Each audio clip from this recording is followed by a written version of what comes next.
ବାସନ୍ତୀ ପାଠାଗାରର ମାସିକ ସାହିତ୍ୟ ଆସର। ସହରର ଅଗ୍ରଣୀ ସାହିତ୍ୟାନୁଷ୍ଠାନ ବାସନ୍ତୀ ପାଠାଗାରର ମାସିକ ସାହିତ୍ୟ ଆସର ଓ କବିତା ପାଠ ଉତ୍ସବ କାର୍ଯ୍ୟକ୍ରମ ମହାସମାରୋହରେ ଅନୁଷ୍ଠିତ ହୋଇଯାଇଛି।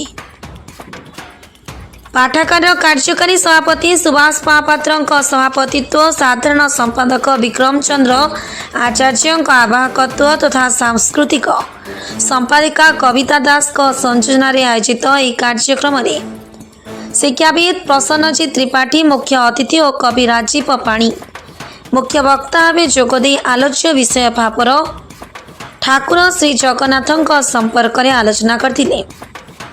ମୁଖ୍ୟ ବକ୍ତା ଶ୍ରୀ ପାଣି ଶ୍ରୀ ଜଗନ୍ନାଥଙ୍କ ମାହାତ୍ମ୍ୟ ଓ ଭକ୍ତମାନଙ୍କ ପାଇଁ ତାଙ୍କର ଆବେଗ, ଓଡ଼ିଆ ସଂସ୍କୃତିରେ ଜଗନ୍ନାଥ ପରମ୍ପରା, ଭକ୍ତଙ୍କ ଭାବରେ ଶ୍ରୀ ଜଗନ୍ନାଥ କିପରି ବନ୍ଧା ସେ ସମ୍ପର୍କରେ ବିଭିନ୍ନ ଉଦାହରଣ ଦେଇ ଆଲୋଚନା କରିଥିଲେ। ମୁଖ୍ୟ ଅତିଥି ଶ୍ରୀ ଷଡ଼ଙ୍ଗୀ ଅନୁଷ୍ଠାନର କାର୍ଯ୍ୟକ୍ରମକୁ ପ୍ରଶଂସା କରିବା ସହ ଆଲୋଚ୍ୟ ପ୍ରସଙ୍ଗରେ ମତ ରଖିଥିଲେ। ଦ୍ୱିତୀୟ ପର୍ଯ୍ୟାୟରେ ଗାଳ୍ପିକ ସୁରେନ୍ଦ୍ରନାଥ ଜେନା ସନ୍ଦେହ ଶୀର୍ଷକ ଗଳ୍ପ ପାଠ କରିଥିଲେ। ତୃତୀୟ ପର୍ଯ୍ୟାୟ କବିତା ପାଠ ଉତ୍ସବ କାର୍ଯ୍ୟକ୍ରମରେ କବି ରଶ୍ମି ସାହୁ ଓ ଶ୍ରେୟସୀ ସାହୁଙ୍କ ସଂଯୋଜନାରେ ସର୍ବଶ୍ରୀ ଗଦାଧର ରଥ, କୁଞ୍ଜ ବିହାରୀ ରାଉତ, ଗୀତାଞ୍ଜଳି ମହାରଣା, ସୁଭାଷିନୀ ସାହୁ, ସଂଯୁକ୍ତା ଦାସ, ସୁମିତା ସ୍ୱାଇଁ, ତାରିଣୀ ଚରଣ ସାହୁ, ଆଲୋକ ବୋଷ, ଅଜୟ କୁମାର ପାଣି, ଅଶୋକ କୁମାର ପଟ୍ଟନାୟକ, ସୁଶାନ୍ତ କୁମାର ନାୟକ, ବ୍ରହ୍ମାନନ୍ଦ ପାଢ଼ୀ, ନିକୁଞ୍ଜ ବିହାରୀ ଦାସ, ଜ୍ଞାନରଞ୍ଜନ ମିଶ୍ର, ସୁନୀଲ ମହାନ୍ତି ପ୍ରମୁଖ ସ୍ୱରଚିତ କବିତା ପାଠ କରିଥିଲେ।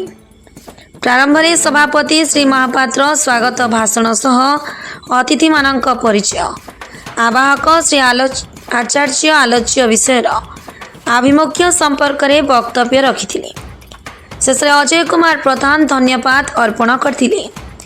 ଅନ୍ୟମାନଙ୍କ ମଧ୍ୟରେ ସର୍ବଶ୍ରୀ କିଶୋରୀ ମୋହନକର, ପ୍ରିୟା ପାତ୍ର, ସଂଗ୍ରାମ ପ୍ରିୟତନ୍ତୀ, ରବୀନ୍ଦ୍ର ଠାକୁର, ଅଭୟ କୁମାର ଦାସ, ପ୍ରକାଶ ଚନ୍ଦ୍ର ପାଢ଼ୀ, ଶରତ ସ୍ୱାଇଁ, ହରିହର ଶତପଥୀ, ଅରବିନ୍ଦ ପାତ୍ର, ରାଧା ମୋହନ ନାୟକ, ସୁଭାଷ ଲେଙ୍କା, ବିଭୁଦତ୍ତ ବେହେରା, ଶରତ ରାଉତ, ଅର୍ପିତା ପଟ୍ଟନାୟକ, ଶର୍ମିଷ୍ଠା କବି ଶତପଥୀ, ବୈକୁଣ୍ଠ ପଟ୍ଟନାୟକ, କୁଳମଣି ଦାସ, ବିଜୟ କୁମାର ବରାଳ, ମୀନ କେତନ ପଶାୟତ, ବସନ୍ତ ମହାରଣା, ଲକ୍ଷ୍ମୀଧର ସେଠୀ, କମଳ ଲୋଚନ ପାଣିଗ୍ରାହୀ, କମଳ ଆଚାର୍ଯ୍ୟ, ଏମ୍ ରାଜେନ୍ଦ୍ରୀ ପାତ୍ର, ପୁତୁରୁ ଡୋଗରା ପ୍ରମୁଖ ଉପସ୍ଥିତ ଥିଲେ।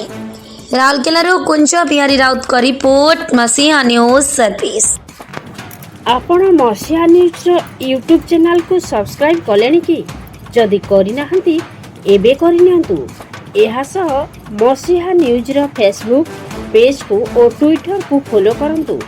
ତା ସହ ମସିହା ନ୍ୟୁଜ୍ର ଆପ୍ ଆସିଗଲାଣି, ନିଜ ମୋବାଇଲରୁ ପ୍ଲେ ଷ୍ଟୋରରୁ ଡାଉନଲୋଡ୍ କରିନିଅନ୍ତୁ। ଜୟ ଜଗନ୍ନାଥ।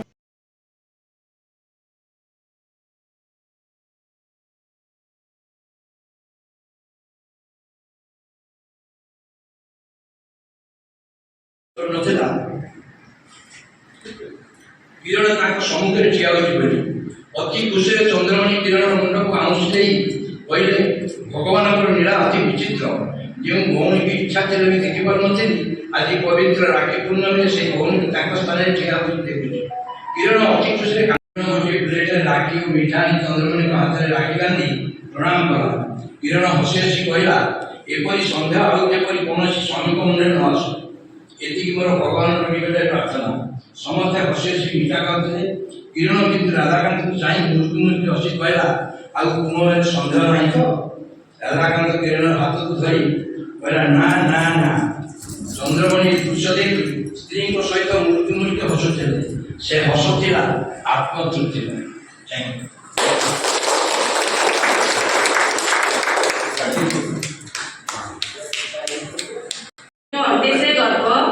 ତାକୁ ନେଇ ହୁଏ ଅନେକ ପର୍ବ, ସେହି ପର୍ବ ମଧ୍ୟ ରଥଯାତ୍ରା।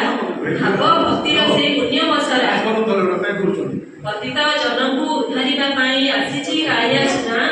ତାଙ୍କ ଚାହାଣୀ ମନ ନିଏ କିଣି ହୁଏ ନାହିଁ ଆନମନା। ତାହିଆ ହସାଇ ମୁଣ୍ଡି ହସାଇ ଆସୁଛି ନଟନାଗର, ସାଥେ ବଡ଼ ଭାଇ ଭଉଣୀକୁ ନେଇ ଯିବ ସେ ମାଉସୀ ଘର। ଜୟ ଜଗନ୍ନାଥ ଧ୍ୱନିରେ ଆଜି ପ୍ରକମ୍ପିତ ଗଗନ ପବନ। ଦେଖ ମୋ ରଥରେ କାଳିଆ ନହେବ ପୁନର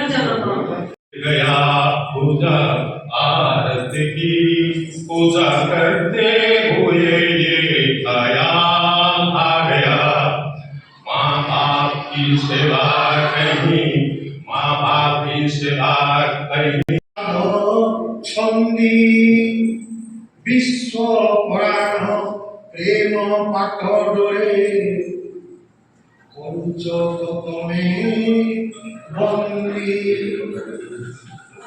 माटीर चित्र साराओ तमे तार मुख सारा माटी सुगंधरे जुगल बंधरे तमे ता रम्य तारा गीते गीते मौसुमी हसे प्रियतम उठे माती तमे को विश्व निश्व प्राणरे जगत जीवा